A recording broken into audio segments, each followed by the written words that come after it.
Good morning, everyone. Today we will discuss about credit sources in India. हमने last class में credit के बारे में देखा कि हम क्या कर सकते हैं, उधार ले सकते हैं. उधार लेने के लिए, क्रेडिट के लिए इंडिया में कौन कौन से सोर्सेज हैं जहां से हम क्रेडिट ले सकते हैं, उसके बारे में आज हम पढ़ेंगे.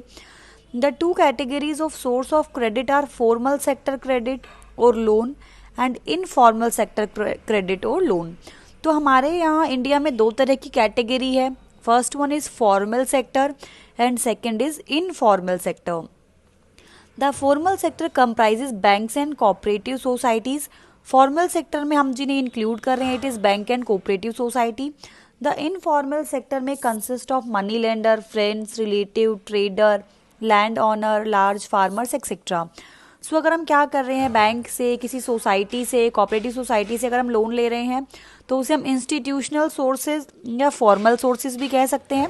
लेकिन अगर हम क्या कर रहे हैं, अपने किसी रिलेटिव से, किसी फ्रेंड से ही अमाउंट कलेक्ट कर रहे हैं उसे हम क्या कह सकते हैं, इनफॉर्मल सोर्सेज या नॉन इंस्टीट्यूशनल सोर्सेज भी कह सकते हैं.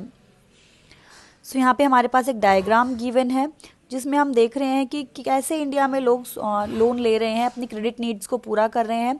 कमर्शियल बैंक 25%, कोऑपरेटिव सोसाइटी और bank 25%, government 1%, other non institutional agencies 2%, relatives and friends 8%, money lenders 33% and landlords 1%. तो हमारे पास ये सोर्सेज गिवन है. Features of formal sector credit. अगर हम किसी बैंक से या क्रेडिट सोसाइटी है वहाँ से अगर हम लोन ले रहे हैं तो उसकी क्या फीचर्स है. It provides loans comparatively at a lower rate and collateral securities required to obtain loan. अगर आप किसी बैंक से या किसी भी फॉर्मल सेक्टर से आप लोन ले रहे हैं आपको जो इंटरेस्ट रेट होगा वो कम रहेगा, आपको कम इंटरेस्ट पे करना पड़ेगा. इसके अलावा आपको क्या करना होगा, कोलेटरल सिक्योरिटी भी देनी होगी. मैंने बताया आप अगर कोई भी आपको लोन दे रहा है तो आपको अपनी कोई चीज़ उन्हें एज ए सिक्योरिटी देनी होगी कि अगर आप लोन रीपे नहीं करते हैं तो उस चीज़ को सेल आउट करके वो क्या कर सकें, अपने जो लोन की रिकवरी कर सकें.